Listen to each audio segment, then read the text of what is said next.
All right, chapter 6. Away we go. This is lifting and moving patients.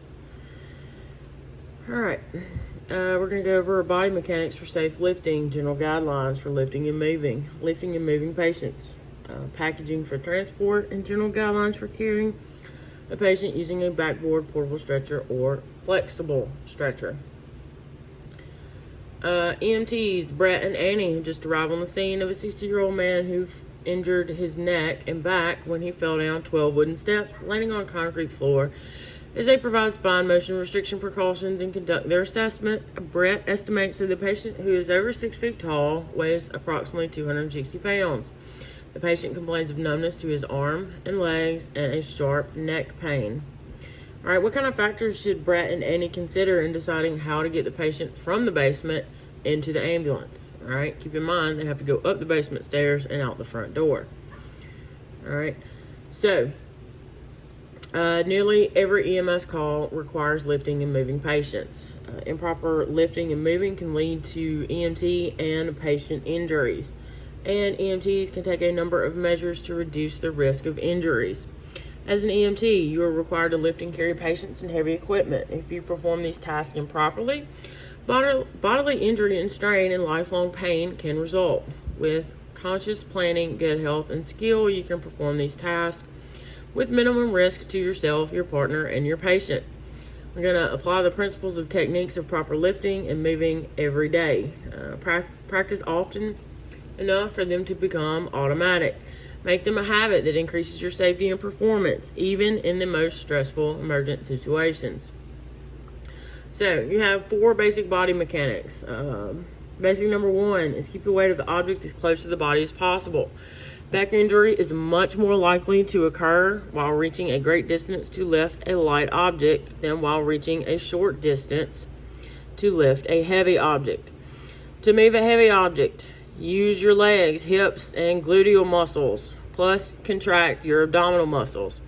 The use of these muscles will help you generate a huge amount of power safely. Always avoid using your back muscles to move heavy objects. All right, number 3 is stack. Visualize your shoulders stacked on top of your hips and the hips stacked on top of your feet. Then move them as a unit. If any of these 3 are not aligned with the other, you can create twisting forces that are potentially harmful to the lower back. And body mechanic number 4 is reduce the height or distance through which the object must be moved. Get closer to the object or reposition it before lifting, and lift in stages if necessary. All right. Lifting, carrying, and moving, reaching, pushing, and pulling are all activities to which proper body mechanics should be applied. One important key to preventing injury is correct alignment of the spine. Maintaining a normal inward curve of the lower back significantly reduces the potential for spinal injury. Keeping wrists and knees in normal alignment can also help prevent injury of extremities. In addition, whenever possible, substitute equipment for manual force. All right. One extreme of poor posture is called swayback or excessive lordosis. In this posture, the stomach is too anterior and the buttocks are too posterior, causing excessive stress on the lumbar region of the back. The other extreme of this is the slouch or the excessive kyphosis. In this posture, the shoulders are rolled forward, which results in fatigue of the lower back and increased pressure on every region of the spine. You're going to see this kyphosis a lot in your geriatric population. It's called a humpback, okay? They kind of look like Quasimodo from The Hunchback of Notre Dame. All right, here's a drawing of it, all right? Proper standing procedure or posture. Ears, shoulders, and hips are in a vertical alignment. The pelvis is slightly tucked forward. Knees are slightly bent. What happens if you don't bend your knees? Well, you're going to pass out. That's what's going to happen. Okay. Proper sitting posture. Ears and shoulders and hips are in vertical alignment. Pelvis is slightly tucked forward. Weight is evenly distributed on both the ischias, and the feet are on the floor or crossed at the ankles. Proper body mechanics cannot sufficiently protect you if you are not physically fit. A proactive, well-balanced physical fitness program should include flexibility training, cardiovascular conditioning, strength training, and nutrition. Such a program can help you prevent injury, enhance performance, and manage stress. All right, in an emergency, teamwork and effective communication among team members are essential. Patients come in all sizes, shapes, and strengths. Just as a football coach positions the player according to their abilities, rescuers should capitalize on their abilities to ensure the best outcome in an emergency. And always communicate with your patient and tell them what you're doing, okay? For team members to work together effectively, they need to communicate throughout all lifting and moving tasks. Use commands that are easy for team members to understand. Verbally coordinate each lift from beginning to end. Just as important as the communication between team members is the EMT's communication with the patient. If startled or frightened, the patient might shift their body weight just while you attempt to lift. Shifts in weight can cause disabling injuries to rescuers as well as cause significant additional injuries to the patient. Whenever a patient can understand, explain the plan before action is taken. This can improve patient confidence and engage the patient in assisting in their own rescue. All right, just like in CPR, you need to know your abilities and your limitations. Know your own physical abilities and limitations. Don't overestimate yourself or other rescuers. Before lifting, know or determine the weight of the patient as well as the weight limitations of the equipment being used. If you need to, go ahead and call for additional help whenever necessary. Even though your first impulse may be to jump in and help the patient, you must not proceed until you know that you can do so safely. Always try to use an even number of rescuers to maintain balance. 2 rescue teams should carry heavy loads for 1 minute or less. More time can generate a high level of muscle fatigue, which can significantly increase the potential for injury. Whenever possible, transport patients and equipment on wheeled stretchers or other rolling devices. All right, we use the power lift. It's a lifting technique that offers you the best defense against injury and protects the patient with a safe and stable move. It is also a useful technique for rescuers with weak knees or thighs. In performing this technique, keep your back locked and avoid bending at the waist.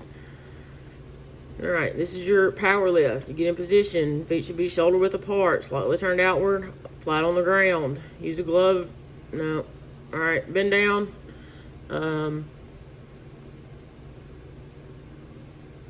Not using your back, but your legs. And then come all the way up with the stretcher, okay? As you return to a standing position, make sure your back is locked in and your upper body comes up before your hips. The squat lift is an alternative technique you can use if you have 1 weak leg, 1 weak ankle, or if both your knees and legs are strong and healthy. While performing any lift, always remember to use your leg muscles, not your back, to lift. Keep the weight as close to your body as possible and position yourself correctly and communicate clearly and frequently with your partner. All right, this is an example of the squat lift. You want to push up with your stronger leg. Sometimes you will need to lift and carry certain equipment with one hand. When you do, be sure to keep your back in a locked position. Maintain proper body mechanics and avoid leaning to the opposite side too much to compensate for the imbalance. All right.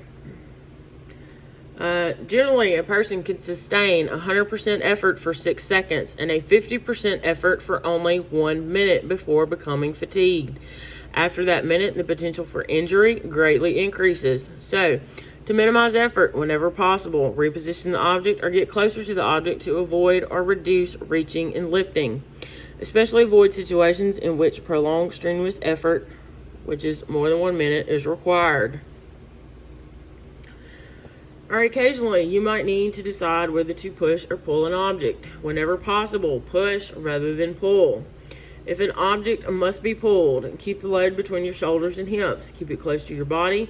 Keep your back straight and slightly bend your knees. This will help keep the line of pull through the center of your body. All right.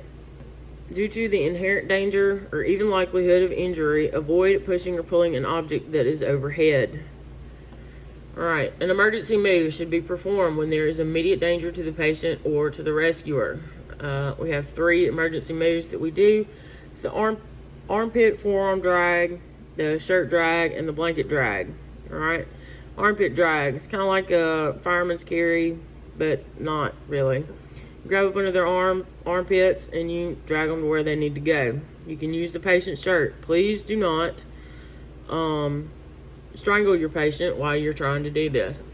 And if you have time, you can roll them up in a blanket and drag them out that way. An urgent move is performed when the patient is suffering from an immediate life threat and must be moved quickly and transported for care. This is a rapid extrication. We also use self-extrication.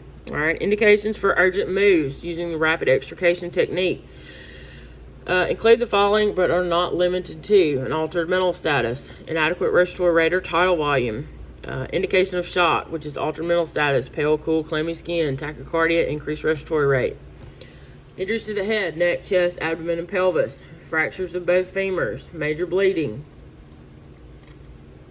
All right, self-extrication is another type of urgent move. Sometimes you must immediately access another patient in the vehicle. If the patient blocking access is not critically injured and has no injuries that would keep them from moving themselves out of the vehicle, self-extrication can be used as an urgent move. Sorry, I'm going the wrong way. All right, non-urgent moves. You have direct ground lift, extremity lift, direct carry method, and draw sheet method. All right, this is your direct lift. This is how you're going to do it. You need 2 or 3 rescuers line up on the same side as the patient. All right, each rescuer should kneel on one knee, preferably the same knee for all rescuers. You're going to pick the patient up and put them on the stretcher, just like this. Roll the patient towards your chest and put them on the stretcher. Okay, this is not something we do very often. All right.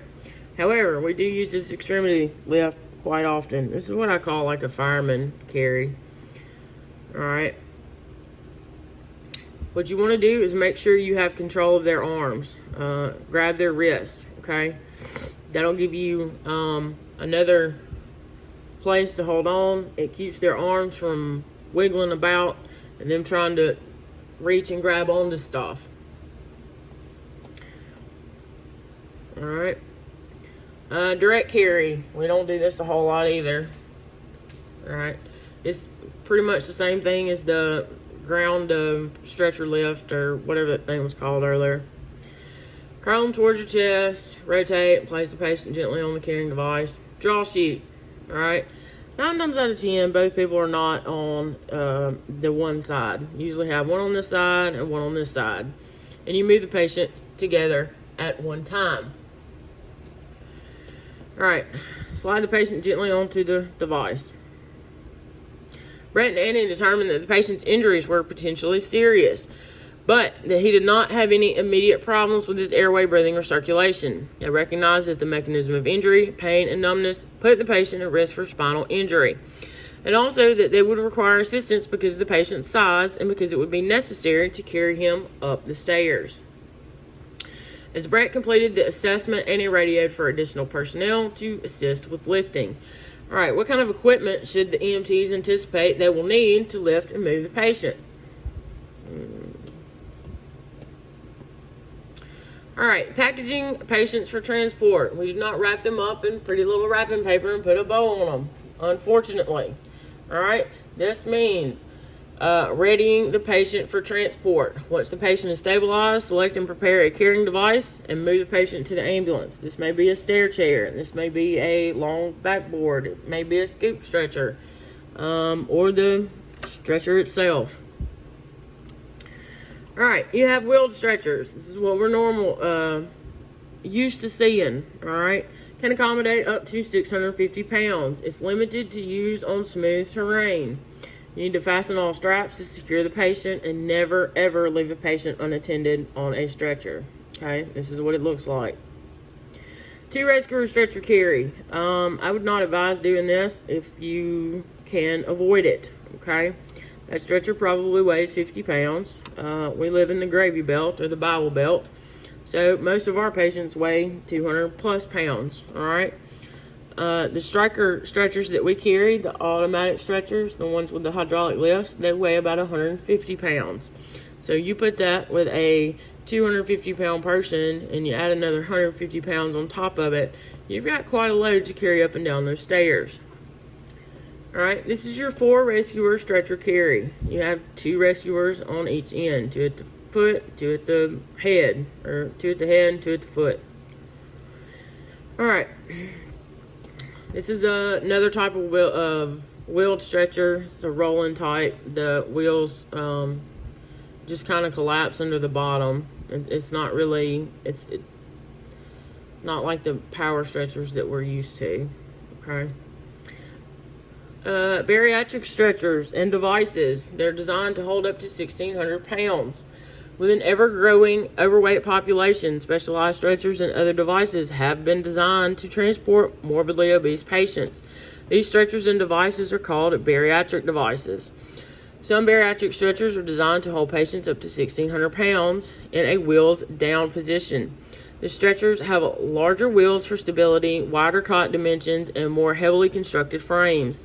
Some stretchers are part of a bariatric transport system that include an ambulance ramp and winch. There are even specialized bariatric transport ambulances now available. Portable stretchers. You don't see these a whole lot. All right. The portable ambulance stretcher is usually available in 3 styles. You have a basic model, a basic with folding wheels and posts, and then a breakaway. The basic model is used as an auxiliary stretcher, which can be placed on the squad bench or suspended from hanging hardware inside the ambulance. We do not do that anymore, okay? It's light, and though it has a load capacity up to 350 pounds, it is not recommended for that much weight. All right, this is what your portable stretcher looks like. It's got the wheels at the top, the little feetses thing at the bottom. All right, this is the pole stretcher. Doesn't have wheels, it just has the poles that come out. All right, stair chair. These are the most wonderfully made things since an automatic stretcher, especially the ones with the tracks on it like a bulldozer. Dude, they will literally fall downstairs like it's glass. It is fantastic. You have much more control over it. The old stair chairs, they don't have the tracks on them, and you will literally bump your patient down every step that you have to go down. All right, I'm telling you, these the ones with the tracks, it's like a fluid motion. It is fantastic. All right, moving a patient on the stair chair. Your patient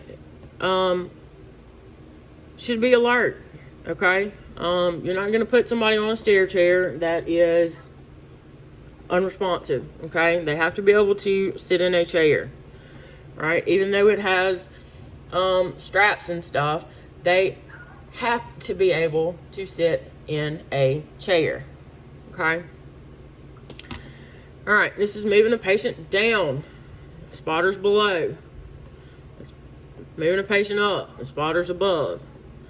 Down. All right, this is what I'm talking about with the tracks on it. These are the newer models, and they are amazing. It's a fluid motion, I'm telling you.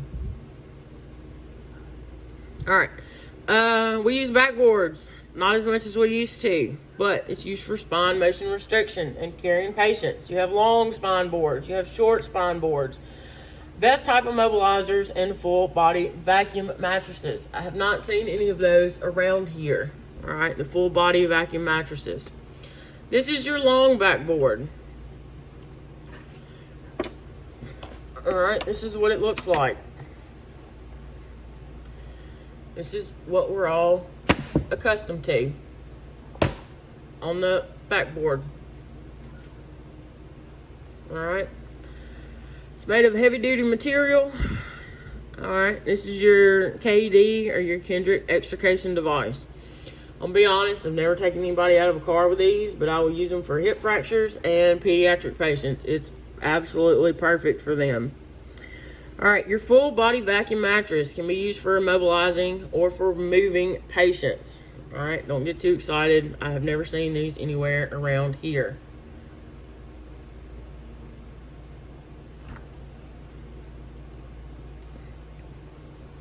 All right, you have scoop stretchers. Can be assembled and disassembled around the patient. That's the advantage of it.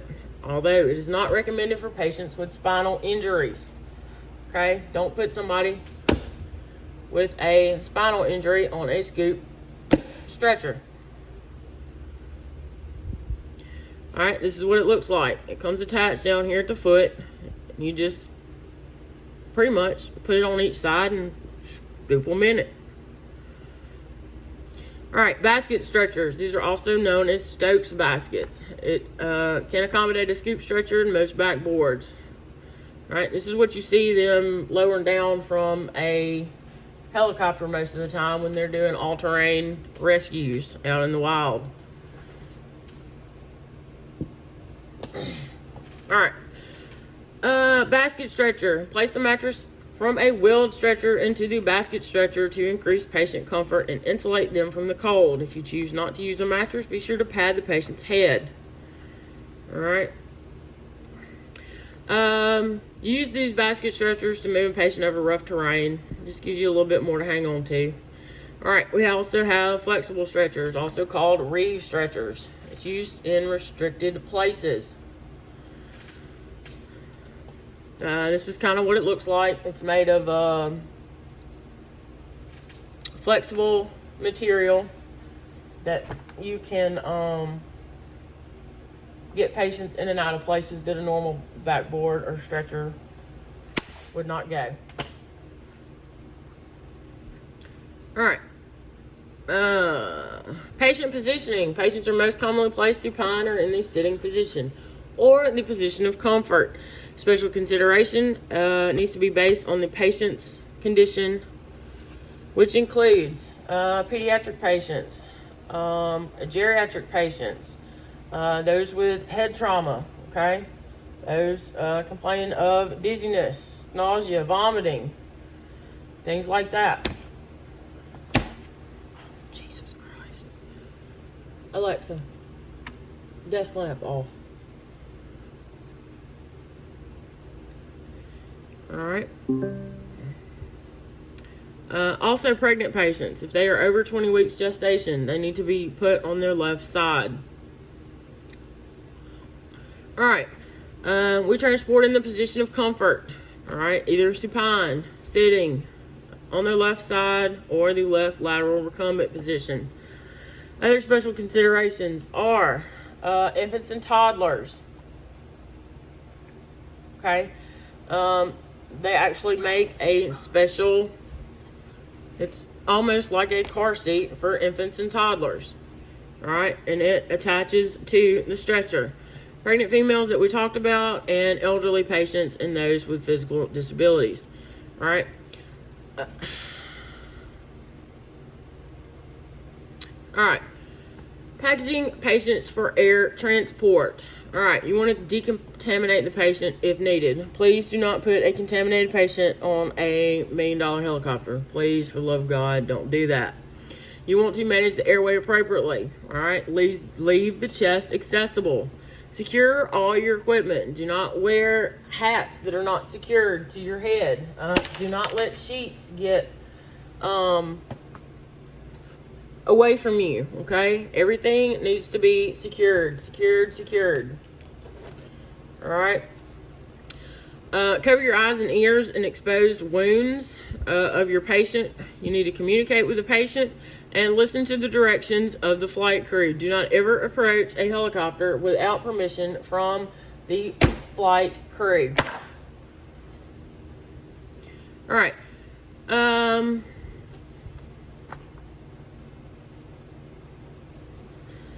All right, general guidelines for carrying patients. Use a wheeled stretcher if possible. You want to secure the patient's hands. It is human nature.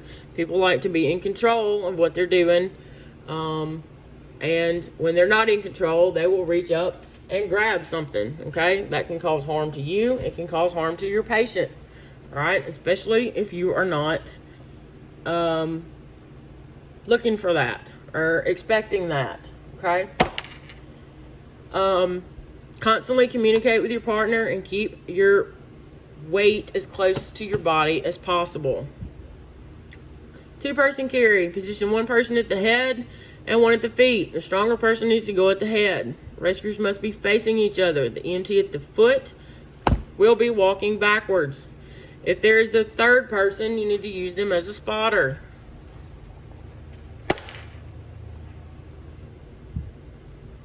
Four-person carry. 1 rescuer at the head, 1 at the foot, facing away from the rescuer at the head. And then you have a rescuer on each side facing forward. Okay? Carrying a supine patient on stairs. A stair chair is preferred, but is not always feasible. Alright? Ensure that the patient is secured to the device. Secure the patient's hands and use a spotter. Okay? When you're coming downstairs, when you're bringing a patient down the stairs, do you want to transport them head first or foot first? Okay? You want to transport them foot first. You don't want to make them feel like they're going to fall off on their head coming down the stairs. And it's the reverse going upstairs. Alright, neonatal isolettes. These are used for transportation of newborns. You will see these in some of your larger cities. Alright? Some ambulances are equipped to carry these. Most of the time, they have these little handy dandy stretcher things that locks right in where your stretcher locks. Alright, rescue engine with a crew of 4 arrived to assist Brett and Annie. The team log roll the patient and then secure him to a long backboard. The stairs were narrow and difficult to manage, but the 4 firefighters, 2 at the end of the backboard, were able to carry the patient up the stairs with Brett and Annie acting as spotters. That's why we love the fire department. Alright, once they were at the top of the stairs, the firefighters placed the patient on a wheeled stretcher and secured him to it for transfer to the ambulance. Brett continued care on the way to the hospital, while Annie notified the receiving facility that they would be requiring lift assistance on arrival. Alright, here's your lesson summary. Anybody have any questions? I'm about to kill this fly that's been driving me nuts. It's the same freaking one, and I can't kill it. Alright, so this was... I forgot which chapter this was. But here you go. On to the next one.